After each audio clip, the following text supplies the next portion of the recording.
Hi, I'm Bob Pittman, Chairman and CEO of iHeartMedia. I'm excited to introduce a brand new season of my podcast, Math and Magic, Stories from the Frontiers of Marketing. I'm having conversations with some folks across a wide range of industries to hear how they reached the top of their fields and the lessons they learned along the way that everyone can use. I'll be joined by innovative leaders like Chairman and CEO of Elf Beauty, Tarang Amin, legendary singer-songwriter and philanthropist Jewel. Being a rock star is very fun, but helping people is way more fun. And Damian Maldonado, CEO of American Financing. I figured out the formula. I just have to work hard, then that's magic. Join me as we uncover innovations in data and analytics, the math, and the ever-important creative spark, the magic. Listen to Math and Magic on the iHeartRadio app, Apple Podcasts, or wherever you get your podcast. From the producers who brought you Princess of South Beach comes a new podcast, The Setup. The Setup follows a lonely museum curator, but when the perfect man walks into his life... Well, I guess I'm saying I like you. You like me? He actually is too good to be true. This is a con. I'm conning you to get the Delama painting. We could do this together. Listen to The Setup on the iHeartRadio app, Apple Podcasts, or wherever you get your podcasts. Hello, my name is Brittany Martinez. I'm a senior producer at Wonder Media Network, and I'm one of the co-curators for this month. And I'm so excited to be guest hosting this episode of Womanica. This Earth Month, we're talking about cultivators. Women who nurtured, cross-pollinated, experimented, or went to great lengths to better understand and protect the natural world. The Amazon rainforest has today's Womanican to thank for much of its preservation. This woman has been a stalwart advocate for the natural world in Brazil and beyond. During her impactful career, she uplifted local communities and saved millions of acres of land from harmful resource extraction. Today, her fight continues. Let's talk about the mother of Brazil's national parks, Maria Tereza Jorge Padua. Maria was born in 1943 in Brazil. From a young age, it was clear she had a green thumb. As a child, she loved going on nature walks with her grandparents and having outdoor picnics with her parents. As she grew older, her love of the world around her only increased. In 1968, Maria joined Brazil's newly founded national park system to follow her passion. Then, just 2 short years later, she became its director.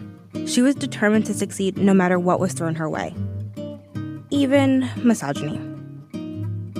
She once said, "I had to show the men in the field that women can ride a horse like them, drive heavy machines, and walk for hours in the jungle." In 1972, Maria codified her experience by earning a master's degree in ecology from the University of Rio de Janeiro. She eventually married another ecologist, and together they had 3 children. Throughout the 1970s and early 80s, Maria focused her energy on protecting a greater swath of Brazil's wilderness. Most notably, she was involved in establishing about 15 million acres of additional parks and reserve in a Brazilian state called Amazonia. That makes up a significant portion of the Amazon rainforest. The Amazon is the single largest remaining tropical rainforest in the world and is home to at least 10% of the world's known diversity. The trees in it help regulate temperatures and humidity in the region and store a lot of carbon. This is all to say that it is a really important ecosystem that could significantly change the entire world's climate if mismanaged. But not everyone liked Maria's dedication to environmental well-being. Some higher-ups in the Brazilian government wanted to exploit the land to turn a profit.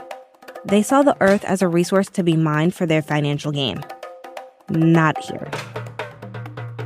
These politicians were threatened by Maria's commitment to preservation. So while Maria sought to create lasting change, government corruption and scandal hindered her progress.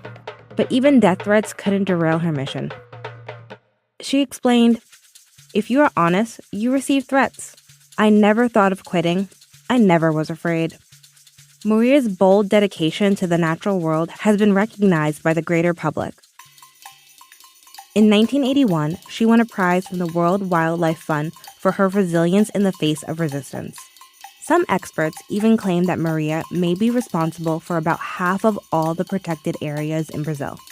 And she hasn't stopped there. In 1986, Maria founded the Foundation for the Protection of Nature, an organization designed to increase the number of parks and protected areas in Brazil.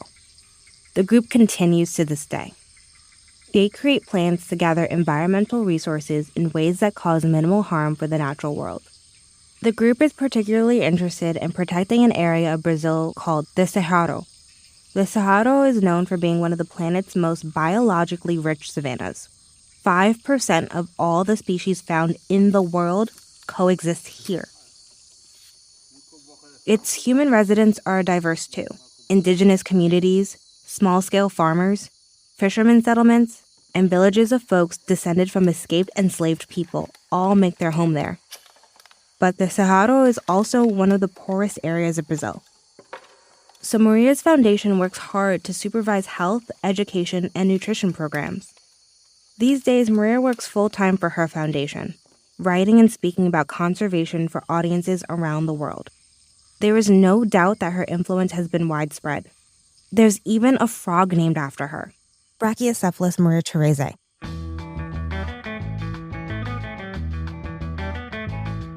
Success hasn't slowed her down.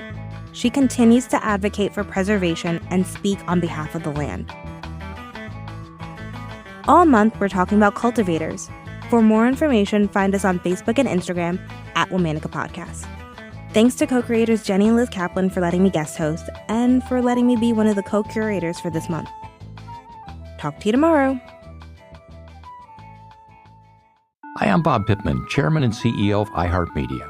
I'm excited to introduce a brand new season of my podcast, Math and Magic, Stories from the Frontiers of Marketing. I'm having conversations with some folks across a wide range of industries to hear how they reached the top of their fields and the lessons they learned along the way that everyone can use. I'll be joined by innovative leaders like Chairman and CEO of Elf Beauty, Tarang Amin, legendary singer-songwriter and philanthropist, Jewel. Being a rock star is very fun, but helping people is way more fun. And Damian Maldonado, CEO of American Financing. I figured out the formula. I just have to work hard, then that's magic. Join me as we uncover innovations in data and analytics, the math, and the ever-important creative spark, the magic. Listen to Math and Magic on the iHeartRadio app, Apple Podcasts, or wherever you get your podcast. Hey y'all, it's your girl Cheekies, and I'm back with a brand new season of your favorite podcast, Cheekies and Chill. I'll be sharing even more personal stories with you guys, and as always, you'll get my exclusive take on topics like love, personal growth, health, family ties, and more. And don't forget, I'll also be dishing out my best advice to you on episodes of Dear Cheekies. It's going to be an exciting year, and I hope that you can join me. Listen to Cheekies and Chill Season 4 on the iHeartRadio app, Apple Podcasts, or wherever you get your podcasts.